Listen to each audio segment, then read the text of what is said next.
This entitled mom wants to break up her son's relationship, but the disgusting reason she wants to do it will leave you shocked. Happy birthday if today's your birthday, and on with the show. I will put some background first. I, 18 male, have just finished moving in with my girlfriend, 18. From now on, Eva, obviously a fake name. We've moved in my grandparents' old house. They moved into a smaller place years ago, and my mother was to make sure it was in good condition, which she did not. In 5 years, of course it didn't become a desolate ruin, but still the time in which nothing was done there took its toll. Several months ago, even long before Rona was a thing, I had a dispute with my mother about my relationship with Eva and my, at the time, insane workload, which led me to consideration of moving out and subsequently doing it. When my grandparents found out that I'm staying in dorms and looking for a place to move in with Eva, they offered their old house, under the condition that we'll fix it up. Then Rona happened and almost everything was immediately closed down. The time has come. My grandparents proposed that Eva and I stay in their house during the pandemic. Well, months have passed. Eva and I were almost done with everything that is needed to move in completely when my mother came around, asking if she can stay for some time, because she and my dad need some time apart. I wonder why. This was already when almost all restrictions were lifted, so Eva and I have found jobs, so my mother is there alone with Eva's dog, from now on Snickers, which she took along, obviously because the two can't exist, and to be honest, I got to love him as well during the past months, without each other. Important for later. Now since she's home alone, you'd expect her to do something, right? Well, no. I mean, if you're staying at someone's and make them do concessions for your comfort for longer periods of time, weeks or months, it's a basic politeness to at least help by doing little things, and try not to add even more work, right? My problem is that all she was doing is sitting and watching TV, and did not do anything other than get in the way, add work, complain about everything, interrupt even the tiny bit of privacy Eva and I got. Dog fed? Yes, but not enough. Dog bored? Yes. Simple meal cooked? No. Work? Added for me and Eva to do it. Chips and similar stuff? Expenses skyrocketed and crumbs were everywhere. Hotel? Travago. Yeah, I might sound harsh and as a jerk here for expecting a guest to do jobs around my house, but all I wanted and asked her to do is to clean up the mess that she has made, fill a bowl, throw a tennis ball a few times, and to make some packet meals for the evening. One of the arguments regarding this was, exactness not guaranteed, I asked what I should do for the evening and for the next day. Mum said that she doesn't care. Eva said that a homemade pizza for the evening and mashed potatoes with schnitzel for the next day would be good. Pizza and mashed potatoes with schnitzel. As I'm midway through the process of putting all the things on the pizza, Mum comes and says, I don't want pizza or schnitzel. It all was not long ago. I'm sorry, but you said you didn't care. If you mind, you can take leftover goulash from yesterday or make yourself a packet soup.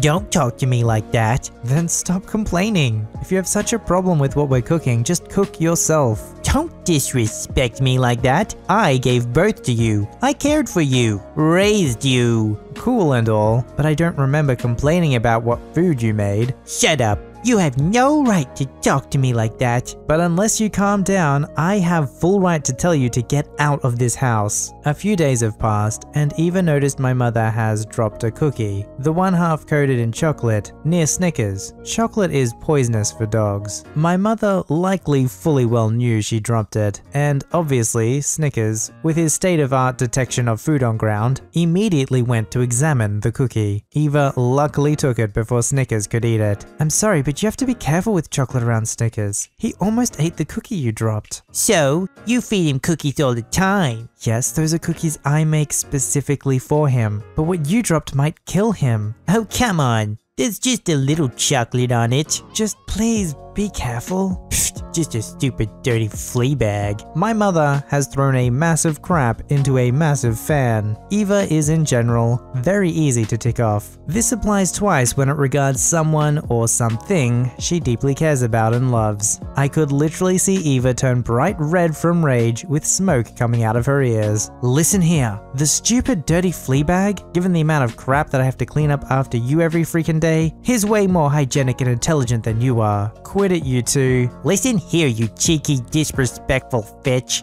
You have no reason or right to shout at me like that. I, again, unsuccessfully tried to break it up before they do something worse, and at this point, Snickers started to growl and bark at my mother, so I had to drag him outside or he might attack her. And given he's of the bigger and stronger breed, that would not be good. Yeah? And you have no freaking right to call me these names. Just continue. You're proving that you're just a little insolent immigrant filth bitch. Just look at the crap I give about you, what you think about me. Just continue. You're just proving that you're narcissistic and xenophobic, that the only good thing about you is giving birth to OP.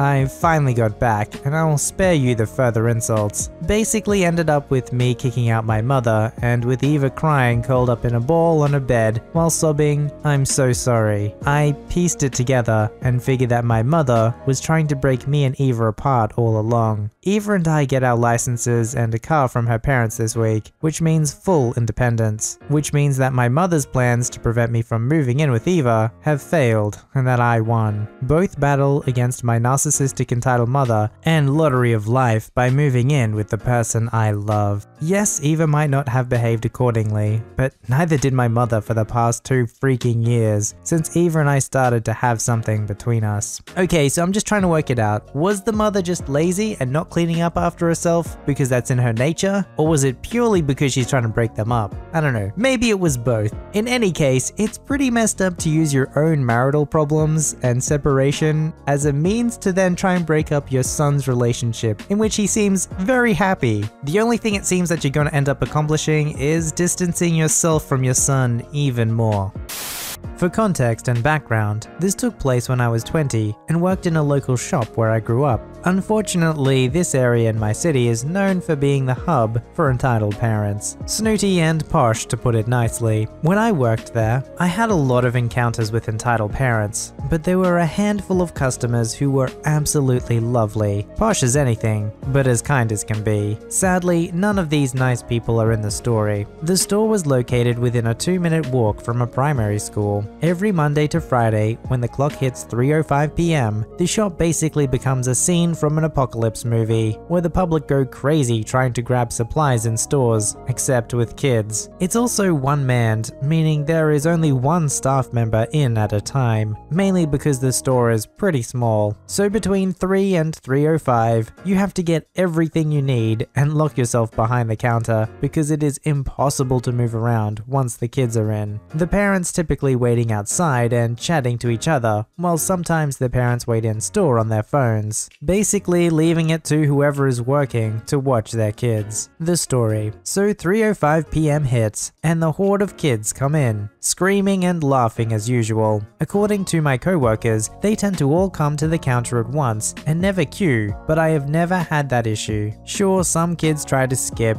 but they knew if they do when I'm in, I will ignore them and make them wait till the end. The queue was forming when I noticed a boy, about 8 years old, storming around, our EK of today. Something was off about the kid, so I served the kids in the queue. I also had an eye on EK. I noticed EK started acting shifty as he kept looking over his shoulder at a woman on her phone, our EM, and acting like he was up to something. I started to get concerned, but decided to keep an eye on him and continue serving the kids. That's when I heard a slight banging sound. I looked to see where EK was, but I couldn't see him at all, so I checked the CCTV, which had a link up to my till to show the other room. There he was, kicking a tall stand holding confectionery. I stopped serving the kids were well mannered and patient, bless them, and called over to EM. She didn't respond. I called over again trying to get her attention. Still no response. Oh, did I forget to mention she was literally 6 feet away from me. So I tried again, and yet again I was ignored. I checked the camera again and EK was still kicking the stand, but now the stand was wobbling. I panicked as the kid is guaranteed to get an injury if he continued. I called over to the next room, telling the kid I can see him and to stop. I saw he heard me based on his reaction in the camera, but still decided to kick the stand. I called again, and the same thing happened. This time, EK visibly mocking me while he kicked it. So again, I stopped service, but this time went through to the kid as EM was was still ignoring everything around her. I yelled at the kid from the archway so I could still see the till. Hey kid, I told you to knock that off. Unless you want to pay for the damage you're doing, then I suggest that you cut it out. The kid looked at me as if he had never been told off before, and I went back to the counter and continued serving the kids. As I was serving them, EM approached the counter with EK sobbing behind her. What the heck did you do to my son? I looked up and EM was screaming uncontrollably at me. The heck is wrong with you screaming at a child? I told the woman that I tried to get her attention multiple times, and she chose to ignore me. Even called to her saying what she looked like to get her attention. EM ignored me and told me that didn't matter and that I had no right to yell at her kid. I told her calmly that EK was kicking a stand that could have fallen on him, as well as the fact EK was damaging store property. Then EM ignored what I was saying and chose a different approach to try and defend her child by focusing on my appearance. Although I was in the store uniform, a black t-shirt and a black skirt, my figure is hard to hide. I have an exaggerated hourglass figure, so even if I wore very conservative clothing, it is still hard to conceal. I'm not a fan of people drawing attention to it. EM started spouting how I had no right to yell at her son, then adding, I'll have you fired for this. I'm shocked you still have a job considering how provocatively dressed around children. That completely threw me off. I tried to ignore it and told EM to just watch EK from now on, but EM decided to continue. She told me how disgusting I was, how her precious baby shouldn't be exposed to my body, and how I was clearly desperate for attention because I was exposing my figure for their husbands, saying how she would complain to the owner, who is a dear friend, and have me fired for my inappropriate appearance. I told EM to stop,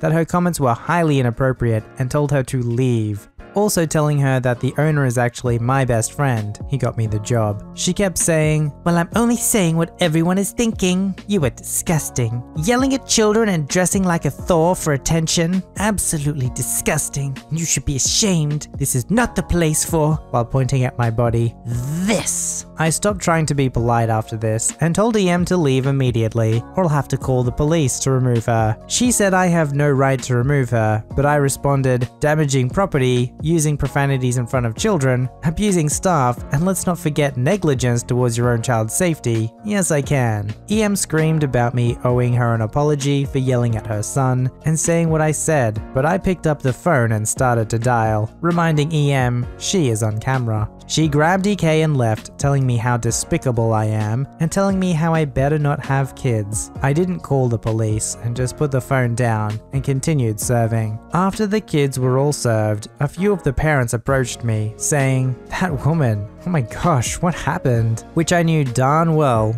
were these people's attempts to get gossip. I just told them, it's been handled, but thanks for your concern. What is with these entitled parents and not taking responsibility for their children in public? Is it because they're not in their own homes? So it's like, they destroy property, well, it's not my problem. It doesn't belong to me. And then imagine getting upset because the employee actually cared about the safety of your child and their behavior, that they were damaging property. It's only going to incentivize the child to continue their bad behavior. They'll never learn.